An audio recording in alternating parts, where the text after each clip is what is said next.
¿Qué tal, mis queridos amigos, mis queridos hermanos? Qué gozo para mí saludarles. Es un privilegio poder estar una vez más con ustedes a través de estos medios para compartir mi aporte al estudio de la lección de escuela sabática de esta semana.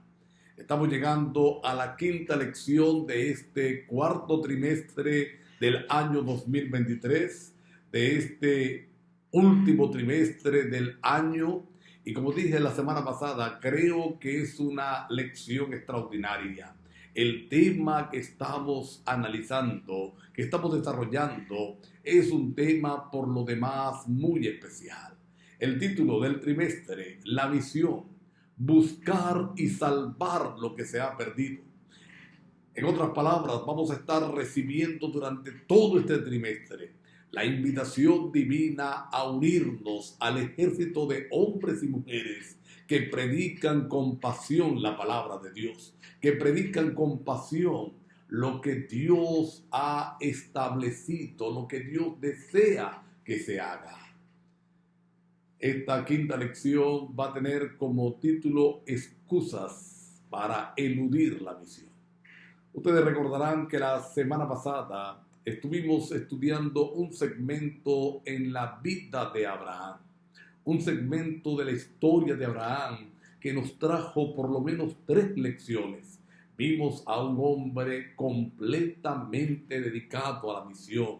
Vimos a un hombre entregado por completo al deseo de salvar las almas. Un hombre que colocó su vida al servicio de los demás.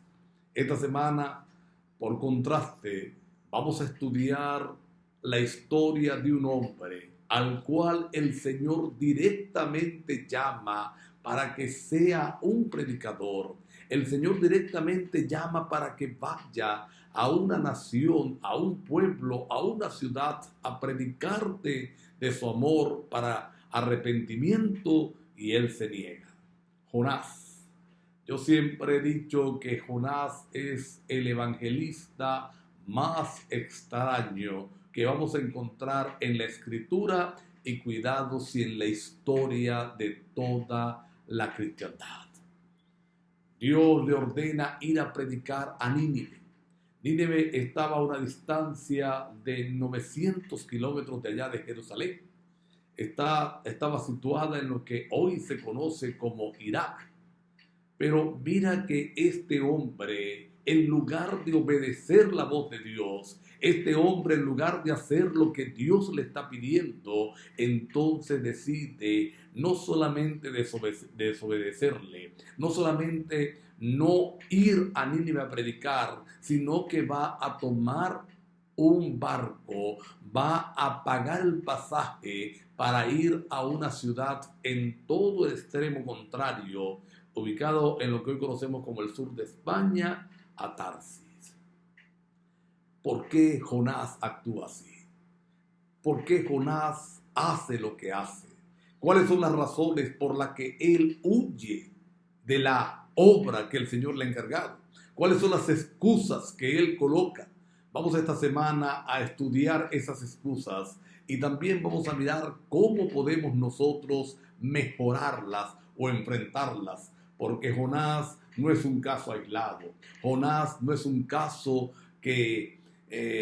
único en la historia. Todos nosotros podemos estar repitiendo la misma historia de Jonás al colocar las excusas o al usar las excusas que él colocó y usó para no hacer el trabajo del Señor.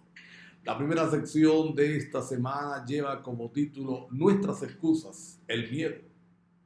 Y vamos a describir un poco quiénes eran los ninivitas. Nínive era la capital del imperio asirio. Los asirios eran la nación más poderosa, militar, económica y políticamente hablando del tiempo de Jonás. Pero no solamente los asirios se caracterizaban por ser hombres desarrollados, por ser hombres poderosos. No, ellos también se caracterizaban por una terrible terrible crueldad. Eran crueles a gran escala. Uno va a leer en la historia bíblica y en la historia no bíblica, la historia extrabíblica, y vamos a mirar a asirios que hacían maldades atroces con aquellos enemigos que eran derrotados en batalla. Partían los vientres, abrían los vientres de las mujeres embarazadas, batían contra las peñas y las paredes a las criaturas pequeñas. Eran realmente criminales de cuidado. La Biblia o la inspiración lo conoce como la ciudad sanguinaria.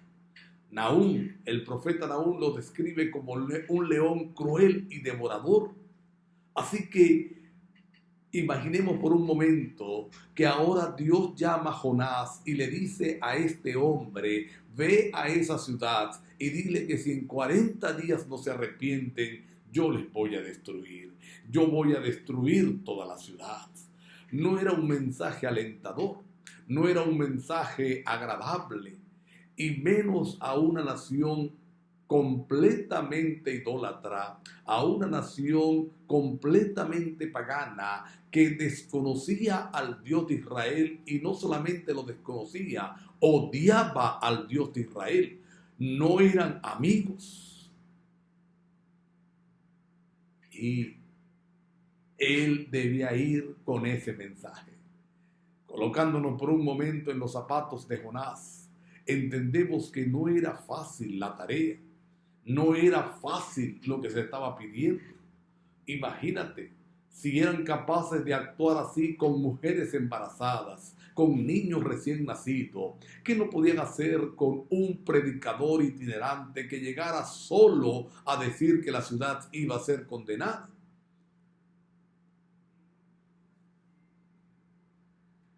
Pero ahora miremoslo desde nuestra perspectiva. ¿No será que podemos estar actuando igual? ¿No será que el miedo al ridículo, el miedo al qué dirán, el miedo a no lograr hacer lo que Dios nos está pidiendo que hagamos, a no tener las palabras? Yo conozco a muchos que me dicen: no, pastor, a mí me da pena ir a predicar porque a veces no sé qué responder, me da miedo que me haga una pregunta y yo no sepa qué hacer.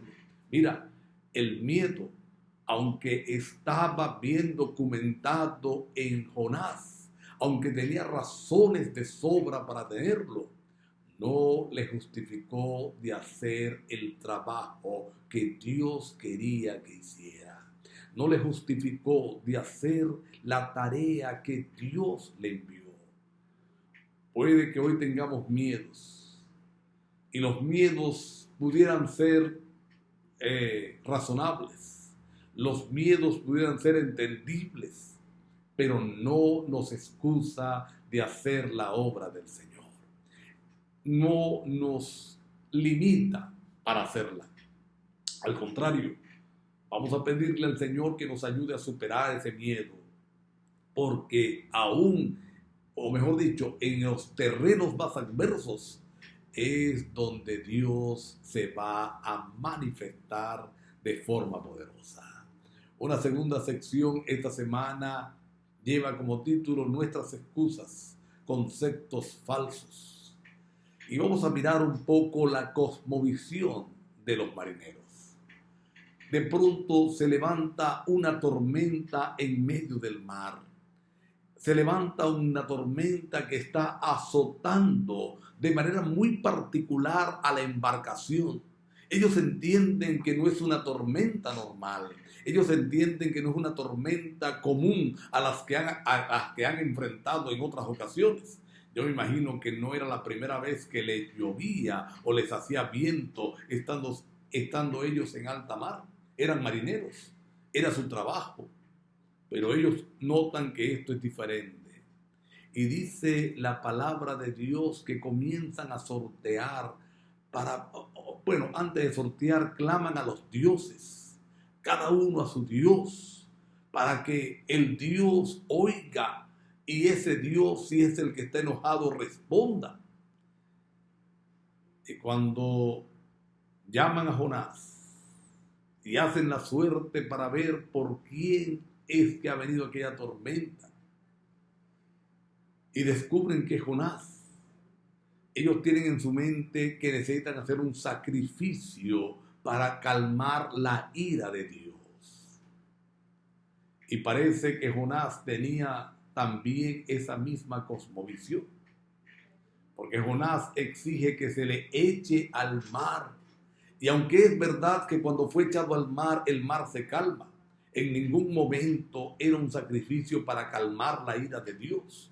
Dios estaba usando la tormenta para hacer reflexionar a su siervo y devolverle a la tarea que le había indicado. Y voy a abrir un paréntesis acá. Qué grande es Dios. Dios está dispuesto a usarte, a usarme, a pesar de las excusas que le podamos colocar, a pesar de nuestra incompetencia, a pesar de nuestra negligencia. Él está dispuesto a utilizarnos. Él está dispuesto a tomarnos a su favor para usarnos en el servicio de la salvación. Ahora, volviendo al caso de la cosmovisión, tanto de los marineros como de Jonás. Mira, mi amigo, mira, mi amiga, tu visión, mi visión del mundo y de las cosas definitivamente va a afectar la forma en cómo evangelizamos. Yo conozco iglesias o miembros de iglesias que no van a predicar a ciertos lugares porque esos lugares son lugares macabros, son lugares demasiado sucios y ellos piensan que ahí no hay posibilidades de salvación. Otros creen que el Señor nos ha llamado a enfocarnos en nuestra propia salvación. Nos ha llamado a concentrarnos en nosotros mismos, a ver cómo mejoramos. Cada día somos mejores cristianos, olvidándonos que la invitación primaria de Dios cuando nos trae a su iglesia es para convertirnos en instrumentos para traer a otros. Yo siempre voy a colocar este ejemplo para explicar esto que estoy hablando. Y es el caso de Noé y la construcción del arca. Cuando Dios le ordena a Noé construir el arca, no lo hace pensando en salvarlo a él. No, Dios no tenía en mente salvar a Noé, o solamente salvar a Noé, mejor dicho. Si Dios solamente hubiera querido salvar a Noé, para Dios no hubiera sido difícil llevarse a Noé de esta tierra, colocarlo allá en Júpiter o en Marte o en Mercurio y mandar el diluvio y luego traerlo de vuelta a la tierra. No, cuando Dios le ordena a Moisés construir el arca, está pensando en la salvación de los demás. Trajo a Noé como instrumento para salvar a los demás. Tú estás en la iglesia, yo estoy en la iglesia, yo he recibido el mensaje de salvación, tú has recibido el mensaje de salvación, mi hermano, mi hermana, para ser un instrumento de salvación, para traer a otros a la verdad del Señor, para traerlos a los pies del Salvador. Algunos pensamos que necesitamos aislarnos de los demás. No nos podemos contaminar. ¿Cómo voy a estar yo predicándole a los borrachos? ¿Cómo voy a estar yo caminando entre las prostitutas? ¿Qué van a pensar de mí? No, yo tengo que aislarme. Y si bien es verdad que nosotros no debemos relacionarnos para participar de sus cosas con aquellos que no honran a Dios, nosotros necesitamos mezclarnos con ellos para traernos a la salvación. Dice la palabra de Dios que Jesús iba donde estaba el pecador y lo traía a donde él quería traerlo. No estaba esperando allí que viniera él y le dijera, aquí estoy para que me cambies. Él iba a buscarle. Usted lo va a encontrar con la mujer samaritana. Le era necesario pasar por Samaria. Y entendemos lo que eso significa. Vamos a encontrarlo con el ciego de nacimiento. Él fue a aquel lugar porque sabía que estaba aquel hombre necesitando de la salvación. Cuando ordena a sus discípulos cruzar al otro lado y van a la región de Gadea, donde están los gadarenos, él hizo el viaje exclusivamente para salvar a esos dos endemoniados. Por eso, al final, él va a declarar: no te pido que los quites del mundo, sino que los guardes del mal.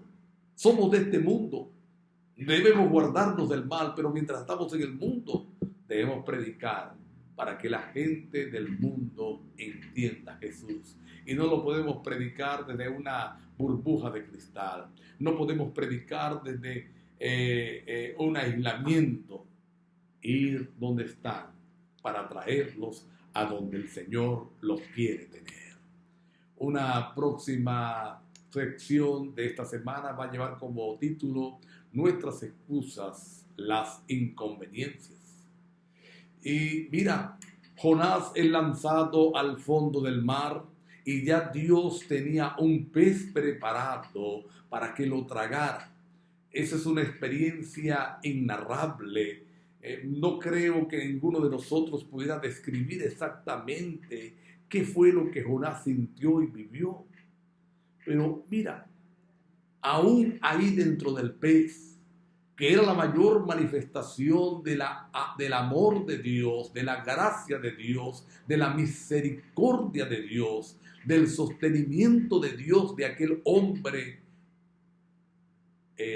desobediente, Jonás no entendió a perfección a Dios. No entendió a perfección al Señor.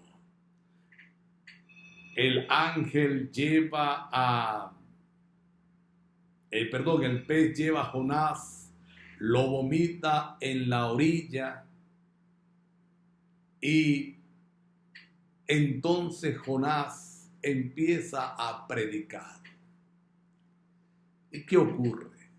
Esta historia es sorprendente. Por eso dije yo que Jonás es el predicador más extraño, el predicador más extraño que encuentro en toda la Biblia y en la historia del cristianismo y en toda la historia de Dios, del mundo divino.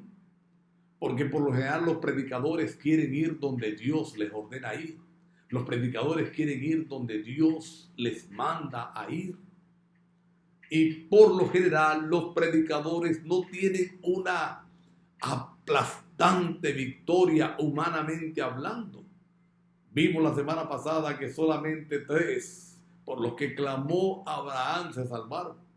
Con Noé, 120 años predicando y solamente 8. Pero aquí el resultado de la predicación es que toda la nación, toda la ciudad, incluyendo al rey, se arrepiente. Mira qué hermoso. Dios nos va a usar a pesar de. Dios te va a usar a ti a pesar de. Dios me está usando, me quiere usar a mí a pesar de. Porque Dios no busca instrumentos perfectos. Él perfecciona a los instrumentos que quieren servirle de corazón. Por eso nosotros necesitamos hacer algunas reformas en nuestras vidas. Necesitamos colocarle en nuestro corazón al Señor, que nos conoce perfectamente. Tú y yo enfrentamos prejuicios. Tenemos prejuicios. Si alguien se atreve a levantar la mano y decir: no, yo no tengo prejuicios contra nadie, el tal es un mentiroso. Por alguna razón tenemos prejuicios, pero necesitamos aplastar esos prejuicios en el nombre del Señor. Y para eso necesitamos ser humildes, es decir, reconocer nuestra inmensa necesidad del Señor, reconocer que no podemos, aparte de Dios, hacer nada, que es Él el que nos puede transformar. Otra cosa, la obra misionera, cualquiera que sea su forma, exige sacrificios. Y si no estamos dispuestos a pagar el precio, no podemos ser usados. No podremos ser usados. Y es verdad que Dios nos utiliza a pesar de, es verdad que Dios nos utiliza a pesar de nuestras deficiencias.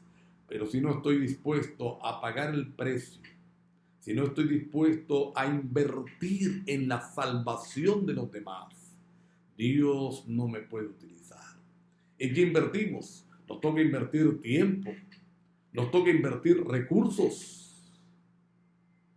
Yo siempre creo que el libro es un regalo extraordinario para amigos y pueden ser los instrumentos silenciosos que le hablen del Señor. Conozco a una persona acá en la ciudad de Valencia, asiste a una de nuestras iglesias, que tiene una historia de conversión extraordinaria. Un alumno al que también conozco, miembro de esta iglesia, le regaló el libro El conflicto de los siglos. Y él lo llevó para su casa, lo colocó en su biblioteca y allí estuvo. Vino la pandemia.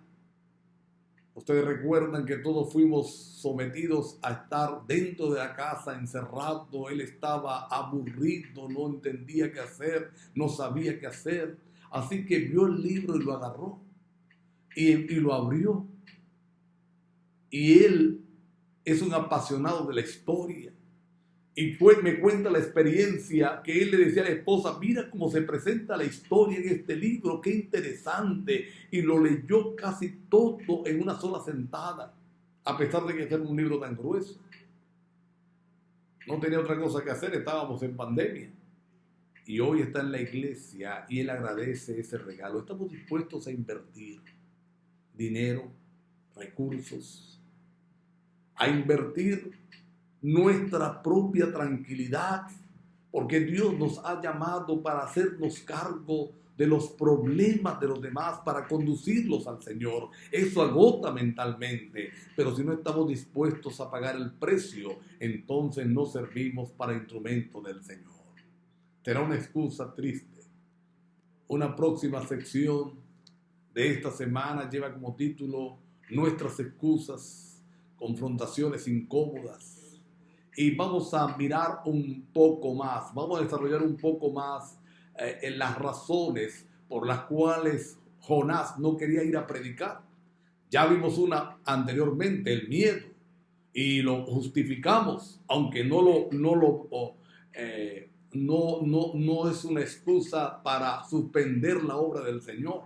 Lo entendemos, pero no solamente era el miedo, es que Jonás odiaba a los asirios.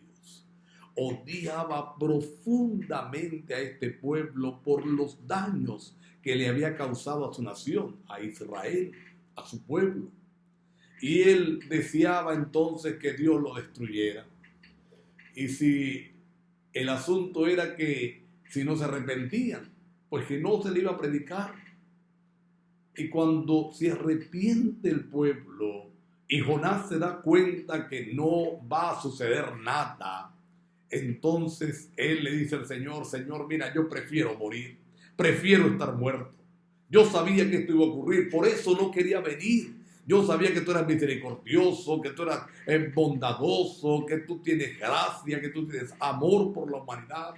Mira qué cosa tan terrible. Usó Jonás los atributos perfectos de Dios, aquellos atributos que tenemos hoy para agradecerle, los usó para criticar al Señor.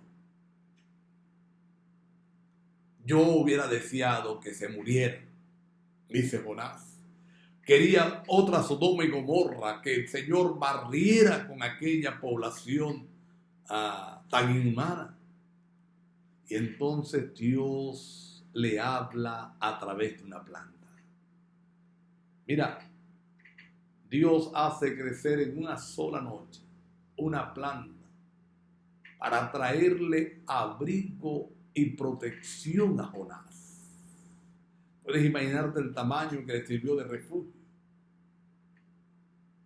Y Jonás la recibe alegre, pero mira, Jonás no entiende que es parte de la gracia inmerecida del Señor, que es la misericordia de Dios la que está actuando. Él lo asume como si él la mereciera. Yo merezco esto por todo lo que estoy haciendo. Yo merezco esto por el sacrificio que estoy haciendo. Y aquí voy a sacar una lección colateral. Si tú y yo creemos que merecemos algo de Dios porque estamos predicando, pues estamos equivocados. A Dios no lo compramos, ni compramos su amor, ni compramos su misericordia, ni su gracia para con nosotros. Si algún día tú y yo vamos a ser salvos, no será por lo que hicimos, será por lo que hizo Dios. Y entonces Él está allí cobijado bajo la sombra de la cabacera, bajo la sombra de aquella planta milagrosa, no entiende el milagro, y esa misma noche la planta se muere. Y Jonás vuelve a entrar en cólera contra Dios. Y Dios le dice, mira, tú tienes rabia porque se murió una mata con la que tú no hiciste nada. Tú no trabajaste para ella.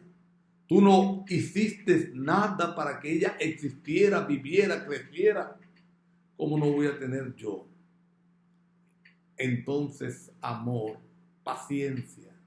¿Cómo no voy a tener yo cuidado de esta gente que no sabe cuál es su derecha ni cuál es su izquierda? Que viven en la ignorancia, pero que cuando la luz le brilla, responden a esa luz. Mi hermano, mi hermana, ¿qué vamos a hacer con el llamado de Dios?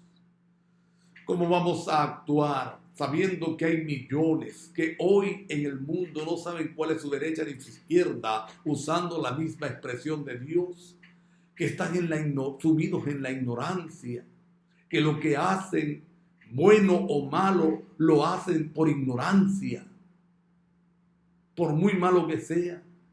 ¿Qué vamos a hacer? ¿Será que estamos al igual que Jonás, confrontando incomodidades? No nos sentimos cómodos con esa gente, los odiamos, no nos caen bien, no merecen nada, y entonces no le predicamos? Las excusas, aunque tenían lógica, no le sirvieron a Jonás. La última sección de esta semana. Aquí estoy, envíame a mí. Mira, qué cosa tan interesante. Dios salva a Nínive a pesar del pobre testimonio que Jonás dio. Es el mensaje evangélico más seco que se pudo haber predicado. Yo me imagino a Jonás ni siquiera con una sonrisa en el rostro para parecer agradable, sino con el rostro cerrado, con furia, predicando: Nínive va a ser destruida de aquí a 40 días. Y ese mensaje seco, ese mensaje pobre, ese mensaje sin ninguna preparación académica ni ninguna preparación de sermón, salvó a una ciudad. Aquí hay una lección interesante. Mi hermano, mi hermana, tú y yo solo somos los instrumentos del Señor.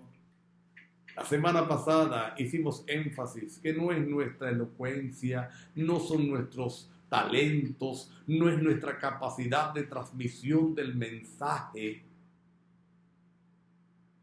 Es Dios.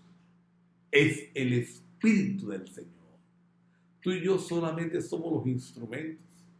Y Dios a veces hace milagros con instrumentos que nunca nos imaginamos. Por eso, mi amigo, mi amiga, Dios únicamente busca mensajeros dispuestos y humildes.